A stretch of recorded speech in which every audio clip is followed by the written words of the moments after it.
Good morning students. आज का discussion का हमारा टॉपिक है बेसिस फॉर सेगमेंटिंग मार्केट या बाज़ार विभक्तिकरण के आधार। मैं doctor Archana Tiwari, assistant professor in business administration, SPC government college Ajmer. इस टॉपिक पर आज का डिस्कशन हमारा है बाज़ार विभक्तिकरण के आधार। जैसे कि फिलिप कोटलर और स्टैंटन दोनों ने ही उपभोक्ता बाज़ार के विभक्तिकरण के प्रमुख आधार बताए हैं। ये जो प्रमुख आधार हैं उनको हम अलग कैटेगरीज़ में जो डिवाइड कर सकते हैं, उनमें सबसे पहला लेते हैं भौगोलिक आधार या geographical basis for segmentation. Second आता हमारा जननांकी या डेमोग्राफिक सेगमेंटेशन। थर्ड साइकोलॉजिकल या मनोदशा चित्रण। और फोर्थ हम ले सकते हैं व्यवहार या बिहेवियर या we can say consumers behaviour संबंधी आधार इसके अंतर्गत सम्मिलित किए जाते हैं। अब जो पहला बेस है आज हम वो देख रहे हैं भौगोलिक आधार या भौगोलिक विभक्तिकरण या जोग्राफिकल बेसिस और जोग्राफिकल सेगमेंटेशन। जब भी उपभोक्ताओं को उनकी भौगोलिक इकाइयों, यूनिट्स या सिचुएशंस के अनुसार डिवाइड किया जाता है तो उसे हम जोग्राफिकल बेस या भौगोलिक आधार विभक्तिकरण कहते हैं। भौगोलिक विभक्तिकरण में बाज़ार को भौगोलिक इकाइयों जैसे कि राष्ट्र, राज्य, देश, प्रदेश, नगर, रूरल एरिया या ग्रामीण एरिया, वहाँ की भौगोलिक परिस्थिति क्या है, जैसे कि जलवायु है, वहाँ पर पठार हैं, पहाड़ हैं, मैदान हैं आदि के आधार पर इनको विभाजित किया जाता है।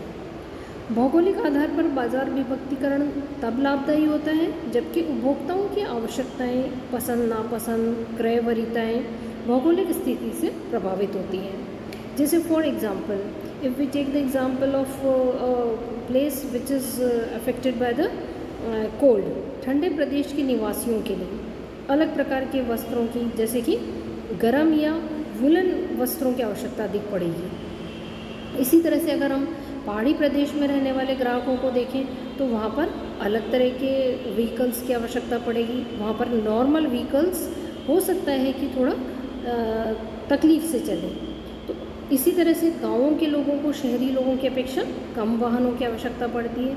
तो इन सभी सूचनाओं की प्राप्ति के लिए भौगोलिक आधार पर उपभोक्ता बाज़ार का विभक्तिकरण किया जा सकता है।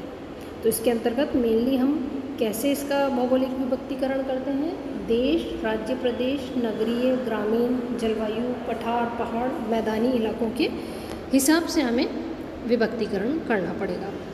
दूसरा हम विभक्तिकरण का प्रकार लेते हैं जननांकी या डेमोग्राफिक बेसिस और डेमोग्राफिक सेगमेंटेशन हम इसे कह सकते हैं। तो इसके अंतर्गत जब किसी उपभोक्ता बाज़ार को, कंज्यूमर मार्केट को जनसंख्या संबंधी घटकों के आधार पर विभाजित किया जाता है तो उसे डेमोग्राफिक मार्केट सेगमेंटेशन कह सकते हैं। पॉपुलेशन से रिलेटेड जिन घटक के आधार पर उपभोक्ता बाज़ार का विभक्तिकरण किया जाता है उनमें से मुख्य हम लेते हैं आयु। Number 1 is age. आयु या आयु वर्ग एक प्रमुख घटक है जिसके आधार पर बाज़ार विभक्तिकरण किया जाता है। इसका प्रमुख कारण यह है कि उपभोक्ताओं की नीड्स क्या हैं, उनकी चॉइस क्या है, डिसलाइक्स क्या हैं, उनकी प्रायोरिटीज़ क्या हैं और ये सब उनकी उम्र के अनुसार निरंतर बदलती रहती है। तो जो विपणनकर्ता होता है अपने ग्राहकों के बदलते एज ग्रुप का ध्यान देते हुए अलग अलग डिज़ाइन, कलर, चॉइस, एडवर्टीज़मेंट, उनके मैसेजेस आदि से निर्धारित इनको करना पड़ता है। दूसरा आता है लाइफ साइकिल स्टेज। समान आयु वर्ग के ग्राहकों की जीवन चक्र की अवस्था भी भिन्न भिन्न हो सकती है। एक ही समान आयु वर्ग के ग्राहक कुंवारे हो सकते हैं, शादीशुदा हो सकते हैं, डिवोर्सी हो सकते हैं, विडो हो सकती हैं या some may be with wife, without wife, remarriage किए हुए हो सकते हैं। साथ ही साथ परिवार सहित हो सकते हैं, परिवार रहित हो सकते हैं।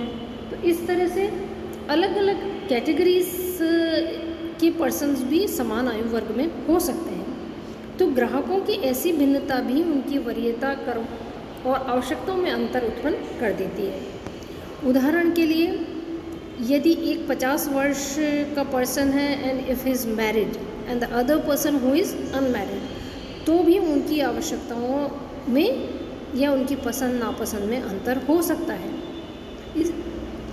इसी तरह यदि बच्चा बाहर रहता है, घर से बाहर, तो उसकी चॉइसेस डिफरेंट हो सकती है। बच्चा पेरेंट्स के साथ रहता है, उसकी चॉइसेस डिफरेंट हो सकती हैं, उनकी आवश्यकताएं डिफरेंट हो सकती हैं।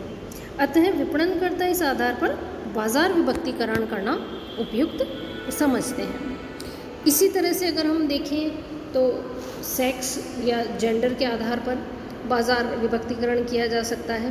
तो उसमें जैसे कि वस्त्र हैं या शूज़ हैं या पर्सनल यूटिलाइजेशन से रिलेटेड प्रोडक्ट्स हो सकते हैं, जैसे कि शेविंग क्रीम हो सकता है, लिपस्टिक हो सकता है, कॉस्मेटिक्स हो सकते हैं। तो उसके अनुसार भी उपभोक्ताओं का बाज़ार का विभक्तिकरण किया जा सकता है। ऐसा करके ही उत्पाद और विक्रय संवर्धन साधनों का उचित प्रकार से निर्धारण किया जा सकता है। तो ये कुछ पॉइंट्स थे जो कि हम डेमोग्राफिक सेगमेंटेशन के अंदर देख रहे थे। Next we will continue in our next lecture.